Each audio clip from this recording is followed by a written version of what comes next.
बनारस घाट अपनी खूबसूरती के लिए बहुत प्रचलित है, पर घाट के किनारे कई राज लिए बैठे हैं। ये कहानी शुरू होती है बनारस के घाट के पास बने ममता निवास से, जहाँ प्रिया लाल जोड़े में ममता के घर उसकी बहू बनकर आती है। आओ आओ बहू, घर को अपने पैरों से पवित्र करो। ममता घर की दहलीज पार कर ही रही होती है कि अचानक एक बहुत गंदी सी बास पूरे घर में फैल जाती है।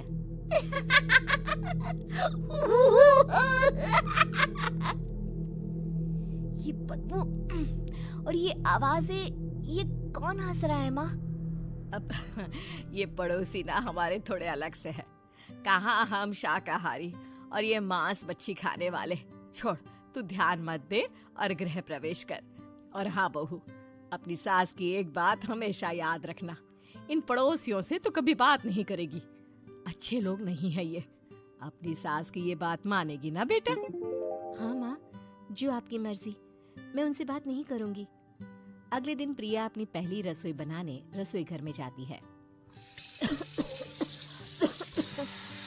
ये छोकी बात तो नाक में जा रही है। एक काम करती हूँ, खिड़की खोल देती हूँ। प्रिया खिड़की खोलने जाती है। इतने जाले, लगता है इस खिड़की को कभी खोला ही नहीं गया। पर ऐसा क्यों?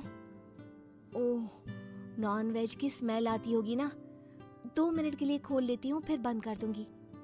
प्रिया खिड़की खोलती है। खिड़की खोलते ही उसकी नजर सामने वाले घर की खिड़की पर पड़ती है, जहाँ एक लड़की खड़ी होती है, हाथों में मेहंदी, लाल रंग की साड़ी, बिल्कुल सजी धजी, मानो प्रिया की तरह ही वो भी नई नवेली बहू हो। वो प्रिया को देखकर मुस्कुराती है। हे भगवान, माँ ने तो इनसे बात करने को मना किया था। प्रिया फौरन ही खिड़की बंद कर देती है और तवे पर चढ़े रोटी की ओर देखने लगती है, पर वहाँ रोटी न होकर मछली पड़ी होती है।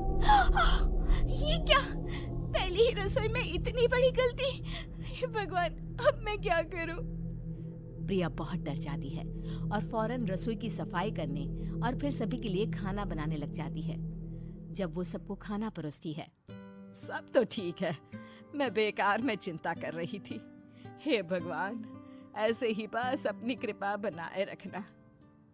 रात के वक्त जब सब सो रहे होते हैं, तब प्रिया को पायल की आवाज सुनाई देती है, जिससे उसकी आंख खुल जाती है। ये पायल की आवाज कहाँ से आ रही है? प्रिया उठकर उस आवाज के पीछे छत की सीढ़ियों तक जाती है। तभी उसे बच्चे के रोने की आवाज आती है। प्रिया छत पर जाती है तो क्या देखती है? वही लाल साड़ी वाली लड़की अपनी गोद में एक नवजात बच्चे को घुमा घुमा कर सुला रही है। तभी प्रिया की नजर उसके पेट पर पड़ती है। ओह गॉड, ये तो प्रेग्नेंट भी है। सुनिए, बच्चा सो नहीं रहा है क्या? मैं कुछ मदद करूं? नहीं नहीं, आपके घर वालों को अच्छा नहीं लगेगा, मैं संभाल लूंगी। स्नेहा की गोद से बच्चा हाथ मारकर प्रिया की गोद में आने को छटपटाने लगता है। दोनों घर अगल बगल में बने होने के कारण प्रिया उस बच्चे को गोद में ले लेती है। प्रिया के पास आते ही वो सो जाता है।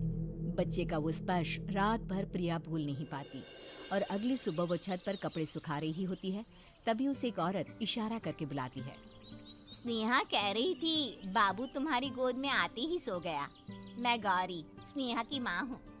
बहू, घर आना, बाबू को खिला भी लेना।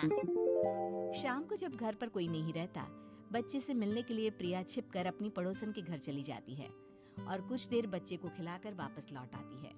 इसके कुछ दिन बाद ही प्रिया को पता चलता है कि वो माँ बनने वाली है। ममता की खुशी का ठिकाना नहीं रहता।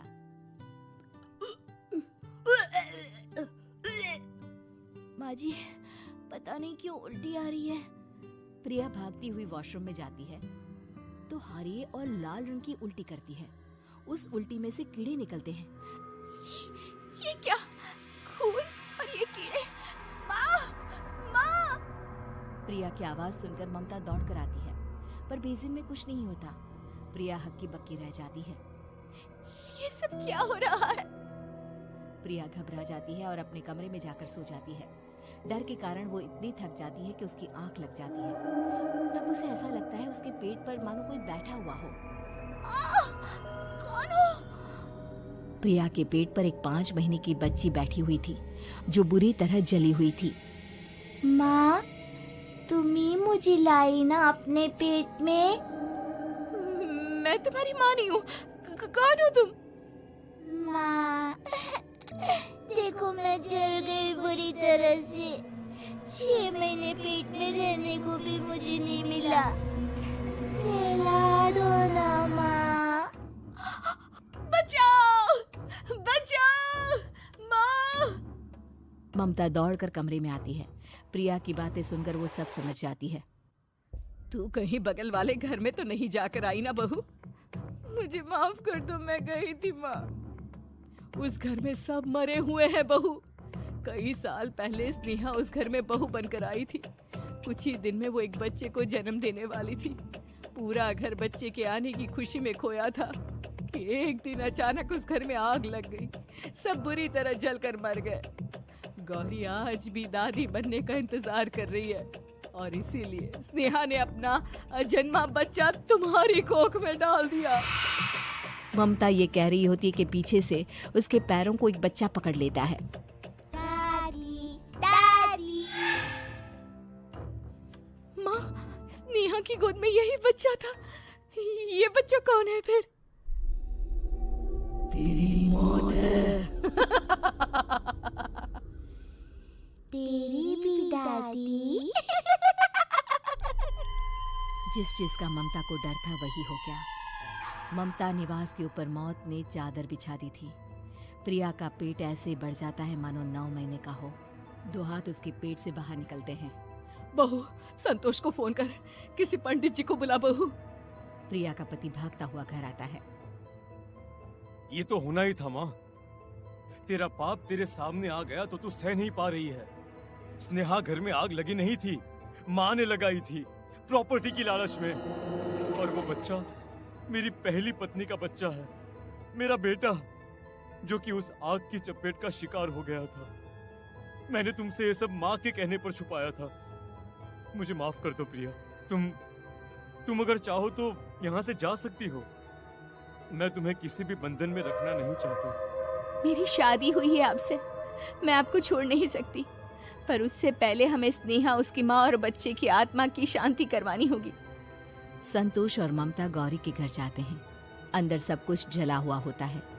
जमीन पर जली हुई लाशें बिखरी हुई थी। ममता रो रो कर अपनी करने की माफी गौरी से मांगती है। प्रिया स्नेहा के घर वालों का अंतिम संस्कार करवा देती है और ममता निवास फिर से आत्माओं के साए से मुक्त हो जाता है।